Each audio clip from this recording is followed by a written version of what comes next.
practice it. We vow to realize its true meaning. The Dharma is vast and subtle. We now have a chance to hear it, study it, and practice it. We vow to realize its true meaning.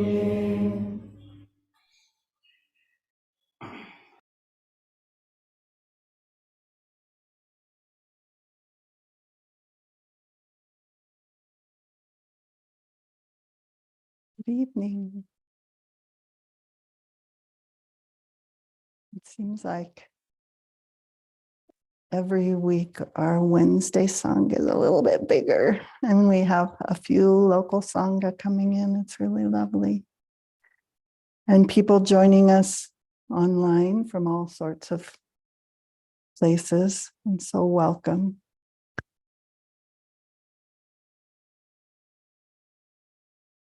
And I'd like to start by thanking my teachers. So I have 20 or so in front of me. Roshi Joan for everything that she's built over these many years, including this place that we get to sit and practice and study, and to my personal teacher, Jean Bush. So it's the day before our practice period, and we're about to kind of just spiral down into a really precious teaching time and sitting time and quiet time. And so my talk tonight is aligned with some of our study themes. And the name of the talk is Lay Practice. All moments are equally precious. And it was an interesting investigation also, because as I looked at lay practice, which is mostly what we do in the West, I also was realizing that it's not so different from what we do every day here at Upaya. So we'll be taking a look at that. But how it relates to our practice period also is that we'll be studying our 8th century Chinese ancestor, Layman Peng, and Lay Woman Peng, and their daughter, Ling Zhao. And they were all dedicated lay practitioners, walking around the world, bringing practice into their everyday life. So this is the question that I want to investigate, especially knowing even if you're here at Upaya, maybe it's for a year, maybe it's for a month. What we do here is so totally grounded in attention to what we do when we're not on the cushion.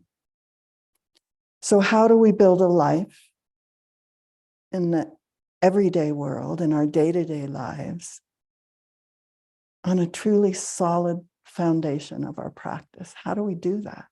How do we keep ourselves aligned like that? And I'll start with a quote from my teacher, my original teacher, Catherine Thanas. She says, understanding is not so important. Understanding is easy. The main point is to continue.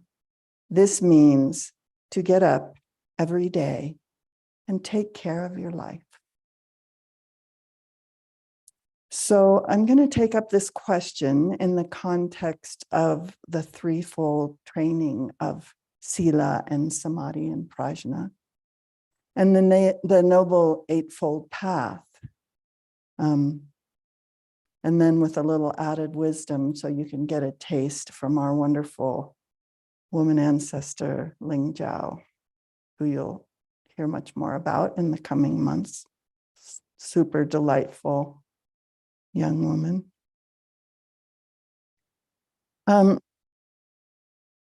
So we're practicing this Zen in the West. We're not in 8th century Japan or the Buddhist time. And we're really mostly lay practitioners. We spent, Chuck and I, about 15, 20 years practicing in a small Sangha in Santa Cruz. And actually, for the size of the Sangha, maybe 12, 20 people would show up for a Dharma talk or for a sit. There were quite a few priests, but these priests would come in the morning, participate in liturgy, sit zazen, and then go in this little closet changing room that we had and get dressed for the day and go off to teach at the university or go off to their landscaping jobs or into the world. So they were very much always in what we think of as a lay practice. And even here at Upaya, we come and sit in the morning, then we clean the temple and have breakfast, and we do the dishes. And we do, in the course of the day, usually at least 5 hours of work practice, which is not so different from the activities of everyday life that lay practitioners from home are engaging in. And actually, this is a big part of residential practice, is bringing what we're practicing on the cushion into the activities of our daily lives. And just to make the point that it's not to denigrate monastic practice, which is important and beautiful, or the value of attending retreats or practice periods, but just to say that every moment is sacred. And most moments, we're not in the zendo, or we're not on our cushion. So every place, every time, every activity, every being is sacred. And cannot squander all those moments that we think aren't important, to show up for them. And to not delegate the sacred to some special category of activities of time and place. Because especially in Zen and in all of Buddhism, actually, what we search for is everywhere and right here and right now, not some special place. Last weekend, anyway, recently, weekend before last, during the grace training, Roshi was speaking about the important relationship and interplay between intention and attention. So as practitioners, you have an attention that grounds and infuses your practice. But in the flow of your daily life, to what do you give your attention? In our daily practice at Upaya, very often, in fact, every time we sit down, we recall our intention. But as well as recalling our intention, we need to recall or reflect what is our commitment to that intention. And do we really want this or not? And then if we do, we have to look at where we delegate our intention, our attention. We need to look honestly and repeatedly at these competing interests in our daily lives. So right now, to what am I giving my attention? It's very easy to feel that our everyday activities, the mundane activities, are a distraction from our spiritual intention. And as I said, at Upaya, residents spend at least 5 hours a day in work practice, and this is Samu practice and not a distraction from practice. And the question is, are you in relationship to the cushion you're sweeping, the vegetables you're washing, the other beings in the field, to your work, even if it involves sitting at the computer, complicated tasks? Are you awake?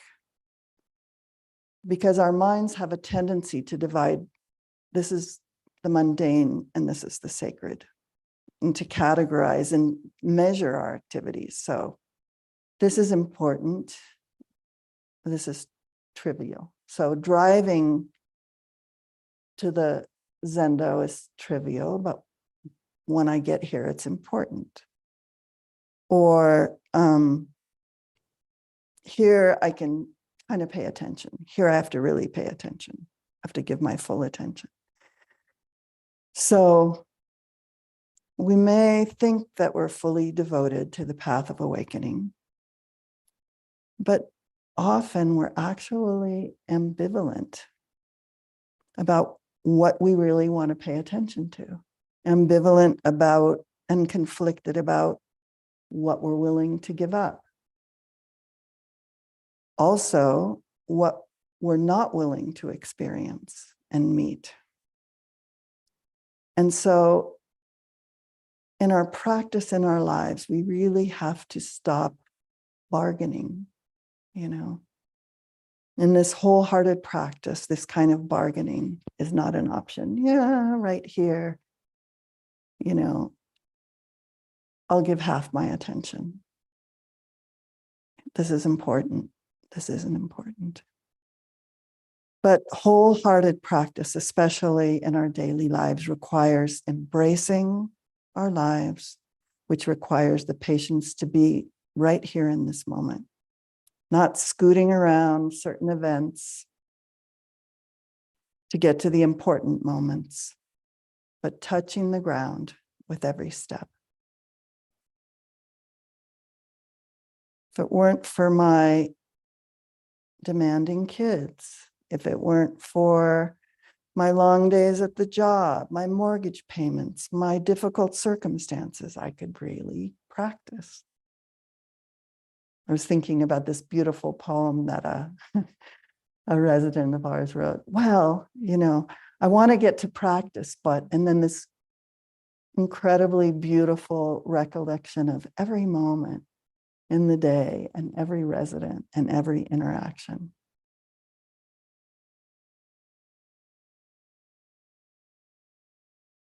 Working with whatever comes up, not viewing anything as an interruption or hindrance.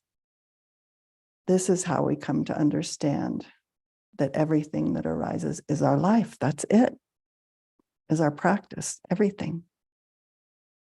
Through this ongoing commitment to our intention, then we bring attention to each moment and each activity. And we also have to know how we're engaging. We have to be there to know what the quality of that attention is. In the Upaya chaplaincy program, and when we study the precepts, we take a step back to think about what we call the North Star precept, which is kind of our moral compass, like a distillation of how you want to show up in the world, what you're deeply committed to. And so I want to just pause and ask you right now to take a minute to think about what that North Star might be for you. What really matters most.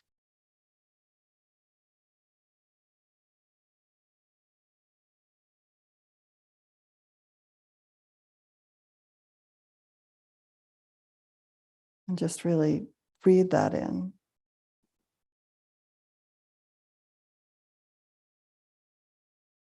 And then, to what do you give your attention? And how aligned is it with that North Star? Here in the Zendo, the beautiful statue of Kuan Yin, or special states of mind, in our meditation practice, or even our time in the natural world, we tend to infuse these things with some special attention, some investment. We invest in the spiritual significance of those things. But in doing that and making that division, what about every other moment? So I want to quote Rodney Smith in a tricycle article he wrote called Undivided Mind, Becoming Whole. He says, when we invest the sacred into specific conditions, we feel spiritual only when we're having those experiences. And then the rest of life goes spiritually unnoticed. And the rest of our life is most of our life.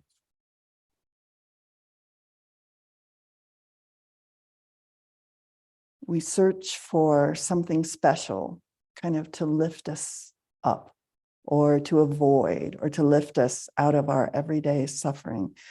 Daido Loori says this: what we search for is everywhere, on the tips of 100,000 weeds, in the voice of a child, in the growl of an adversary, the barriers we encounter in the workplace, the pain and suffering that we heap on each other, the peace and joy we try to create, all of it is samsara. All of it is nirvana. So what is to be discovered on the tips of 100,000 weeds? So this particular wording called me to give you a tiny little dip into introduction to Ling Zhao, Layman Peng's daughter. And so I'm going to read one of her short koans from The Hidden Lamp.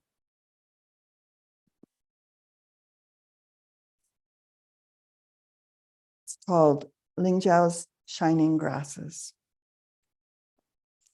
Layman Peng was sitting in his thatched cottage one day, studying the sutras.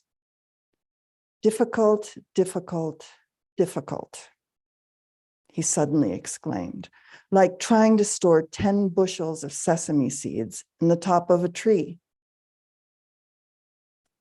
Easy, easy, easy, said his wife, laywoman Peng.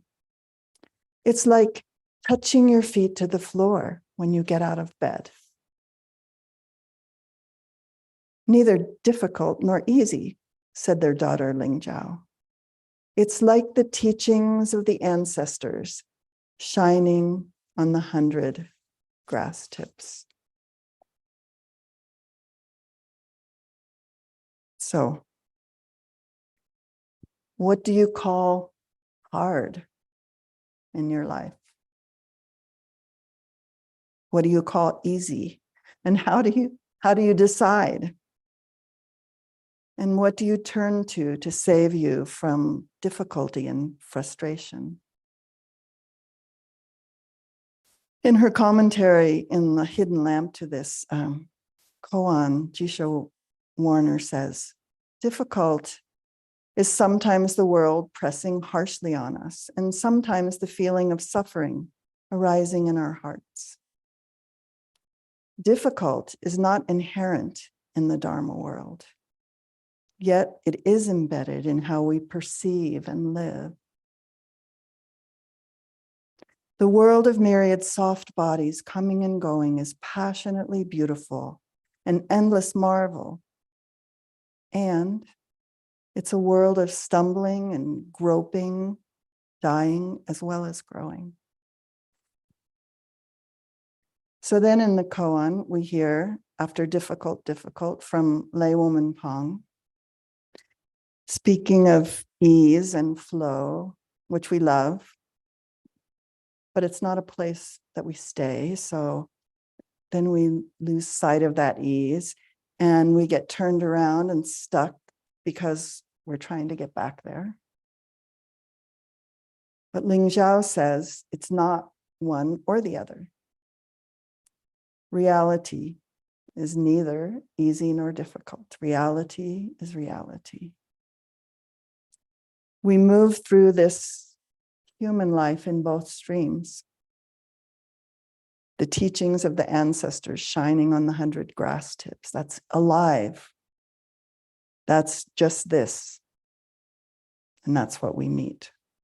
So difficult, easy, bad luck, good luck, want it, don't want it, significant, insignificant.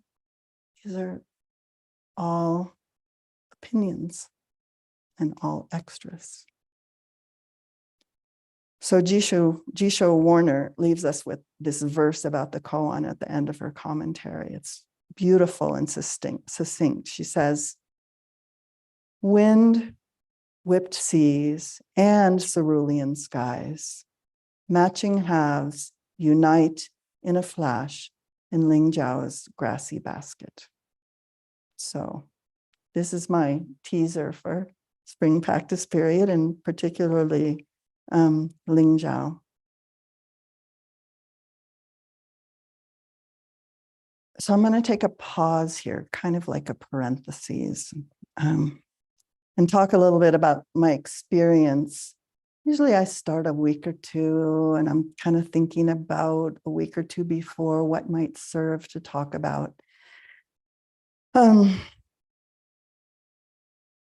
But I realized as I was working with this that it's really the perfect time in my life, the perfect moment in my life to be giving this talk. Because I really have a tendency to emphasize these teachings of accepting everything, not turning away, loving the world as it is. No such thing as difficult in the Dharma, nothing ever out of place. And actually, right now, the circumstances of my life feel really difficult. So I'm writing this talk and I'm leaning into these teachings that I trust. And I'm going, oh, maybe not, actually. Illness, uncertainty, physical suffering, basically the suffering of sickness, old age, and death. And so, I'm looking at these teachings and I'm thinking, actually, I'm totally looking for ease. And if there were some way out, sign me up. Truly. I'd take it. Daido Lori writes, what we seek is exactly where we stand. But, and this is still Daido Lori, knowing this doesn't do anything. It's not a matter of knowing. It has to be realized in the functioning of our lives. So for me, a lot of mornings, these past weeks, I wake up, I'm not sleeping very well, and I just want to curl up around, just kind of tighten up around my suffering, like a little roly-poly. I just have this image, don't get out of bed. This is, this contraction is kind of what we tend to do around discomfort. And honestly, again, thinking about this teaching that I bring up so often of nothing's ever out of place, or Pema Chodron's advice, lean into the difficult places. And I just kept thinking, really, Monshin, stop, and a feeling in my gut of how can you sit up there in this teaching seat with this message? And so really helpful to have this back and forth, to be taking up these teachings and then looking at, where I am in this moment of difficulty. So I have a couple testimonials. This is true story. But I had an abscess tooth. I still have an abscess tooth. It's just a little less intense. And I was driving to Upaya a few days ago with this ginormous toothache that did not want to ease up. And then with this more important, deeper, but less acute, probably, concern for my husband's health. And I was just like, okay, this is not going to go away. And I opened up to it. And I had this very visceral moment of, I'm driving. Usually I'm driving unconsciously. So sorry to say, it's like I'm thinking about something else and driving automatically. But when I made this choice to let this immediacy of this pain in, my experience was of this brightening, this like all of a sudden everything in the landscape was there. And as unwelcome as this invitation is to turn towards suffering, it's really an opening. It's like an opening to the moment and to connection and to compassion. And then the other helpful teaching that's been very sustaining at this time has been perspective taking, or wider view, inviting this wider view rather than, curling up around my particular take on my particular difficulties in any moment, to bring into my heart all those others who are suffering in the same way. I have this intense, how nerve pain is, it's horrible. So you have this immediacy of this pain, and then thinking about people, millions of people who live with chronic pain all the time. Or, others who are concerned with the health of a loved one. And then, bigger picture, violence, war, earthquakes, all beings, all this suffering. And thinking about this perspective taking reminded me of, the very famous story of how the Buddha taught Kisa Gotami, who, overwhelmed by the death of her child, unable to accept the death of her child, and connected her, find a household where there's been no death. And that just allowed her again and again, finally, to see that this is impermanence, that this is something, and to open to that truth, and to open to a bigger view and the truths of impermanence and interbeing. So probably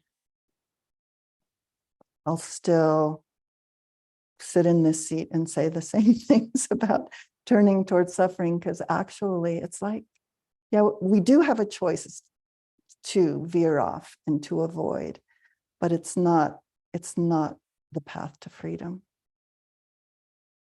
Yeah. So to talk now about how we train, how we actualize this kind of continuous practice, turning toward with nothing excluded, and how we begin to realize these teachings in the functionings of our daily life. And first, just to return to this point about our spirituality, we spiritually prioritize everything equally and exclude nothing. Here's one more quote from Daido Lori. It doesn't matter what activity you're doing. The mind of Zazen always opens up a sacred space. Each and every person, place, event deserves the same respect. And this is like our teaching of Indra's net. Everything interpenetrates with everything else, and everything's mutually causal. Everything. So this is your life your practice, and your practice your life? And can you continually come back and remember to give up this belief that some moments are more spiritually significant than others, and rather fully engage with the moment that's here?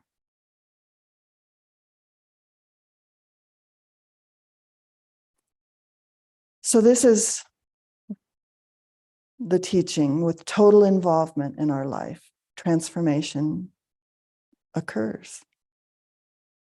And freedom beyond difficult and easy becomes possible. But this isn't beyond effort. And still we train with our whole being. And we train in the very way we live all the time. So I want to talk a little bit about what in Buddhism we look at as the threefold training. Because this ongoing training, this continuous practice is what it takes to realize the teachings in the functioning of our lives. This is the early foundational teaching that the Buddha gave us.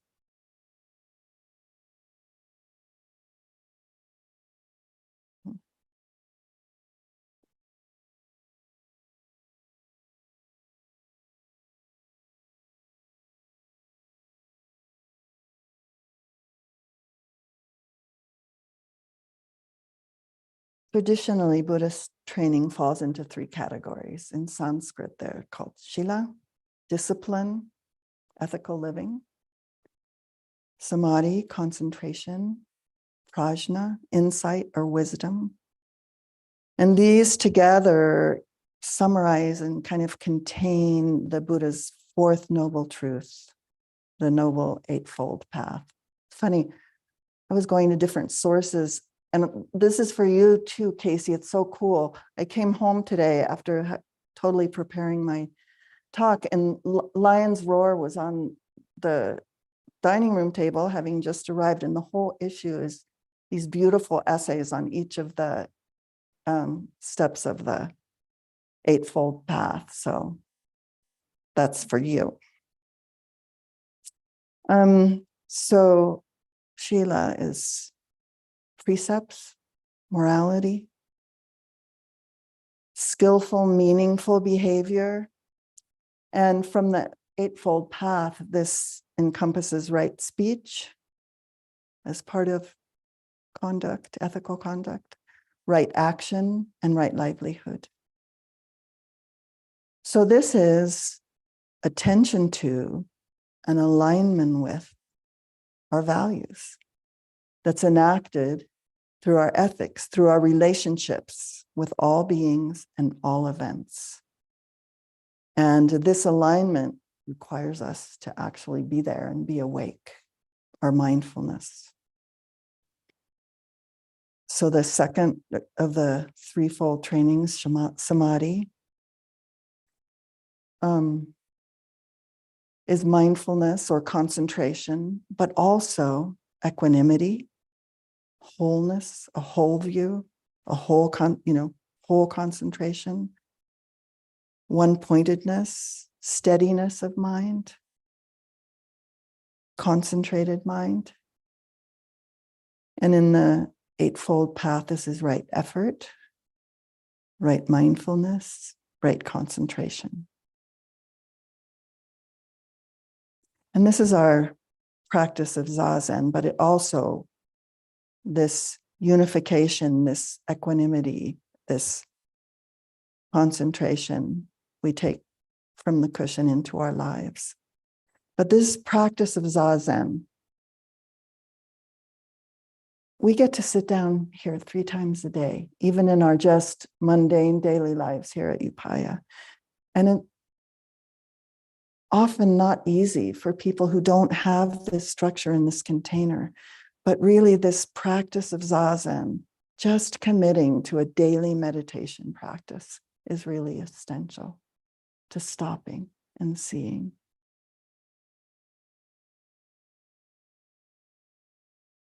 It can be 15 or 30 minutes in the morning, but committing to a sitting practice is so important. And we always have time. We always have 15 minutes. So when we understand the value and the effect of spiritual practice, then it becomes a high priority, and we can find our half an hour at least to settle our mind and to sit. Then prajna, insight or understanding. Emptiness, interdependence, and interbeing. This view, this is right view. And also prajna's right intention or right thinking. So looking at these, we can really come back to this very clear, simple teaching that Roshi brought to us a few weeks ago of aligning our attention with our intention over and over again. And this is how we can transform whatever action we do into the path of awakening. It's basically applying the elements of the Noble Eightfold Path in our daily lives. Being clear about our intention, and then over and over again, aligning our attention with that. And this involves knowing wholesome seeds from unwholesome ones. This is going back to the Buddha's early teachings. Thich Nhat Hanh teaches that the practice of mindfulness helps us actually identify the seeds in our storehouse consciousness, know what's wholesome and not wholesome, and water the seeds of what's wholesome. Most of our suffering comes from wrong perception. Our perceptions always come through our filters and through our subjectivity. And we always have to ask, is it true? We always have to come back to not knowing and to look deeply into our perceptions so that we can be free of them. Know them so that we can be free of them. Then, says Thich Nhat Hanh, what has been a perception becomes an insight, a realization of the path. So through mindful living, the Dharma becomes part of our lives in this organic way. Getting up in the morning is Dharma. Eating, going to work is Dharma. Sleeping is Dharma.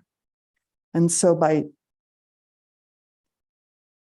again and again bringing our intention to what matters and to what's here in the midst of our daily activities, our life becomes meaningful, and we have an antidote to living on automatic pilot, cultivating this mindfulness, being aware of what we're thinking and feeling in each moment,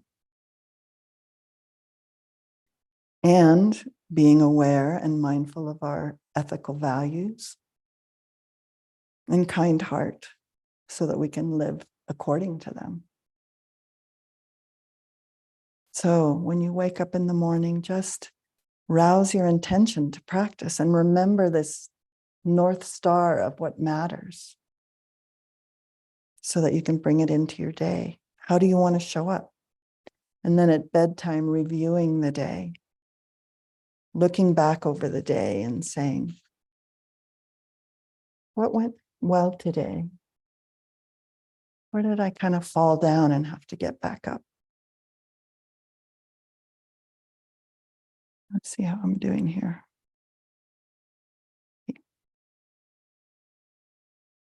I'm going to end with a couple things, and one is a quote from Hubden Chodron. He says, actually, I think being a spiritual person means becoming a real human being, a real human being. Thich Nhat Hanh said, it's not so important whether you walk on water or walk in space. The true miracle is to walk on earth. Know where your feet are. Know that you're walking when you're walking. In other words, becoming a kind, aware human being is probably the greatest miracle we can perform. Through sila, ethical conduct, samadhi, wholeness, steadiness of mind, prajna, insight, right view, just coming back and back and back to those to steady ourselves. So the last thing I have for you is a poem by Wendell Berry called What We Need Is Here. Horseback on Sunday morning, harvest over, we taste persimmon and wild grape, sharp, sweet, of summer's end. In time's maze over fall fields, we name names that rest on graves. We open a persimmon seed to find the tree that stands in promise, pale in the seed's marrow. Geese appear high over us, pass, and the sky closes. Abandon, as in love or sleep, holds them to their way, clear in their ancient path. Abandon, as in love or sleep, holds them to their way, clear in the ancient path. What we need is here. And we pray not for new earth or heaven, but to be quiet in heart and in eye, clear. What we need is here. So, thank you for your attention. Thank you for joining us. Thank you for listening. Thank you for your practice. Thank you, beloved residents, and thank you, Mahasangha. I hope some of you are joining us for spring practice period. And we'll end with a verse after the Dharma.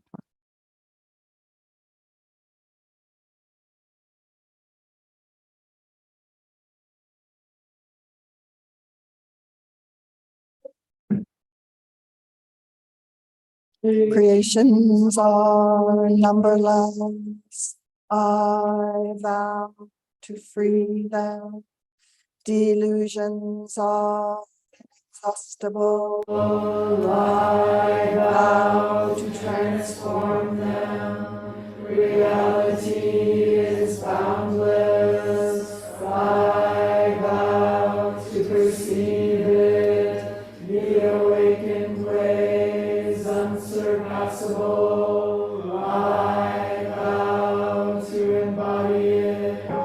Creations are numberless. I vow to free them. Delusions are inexhaustible. I vow to transform them. Reality is boundless. I vow to perceive it. The awakened ways unsurpassable. I vow to embody it. Creations are numberless. I vow to free them. Delusions are inexhaustible.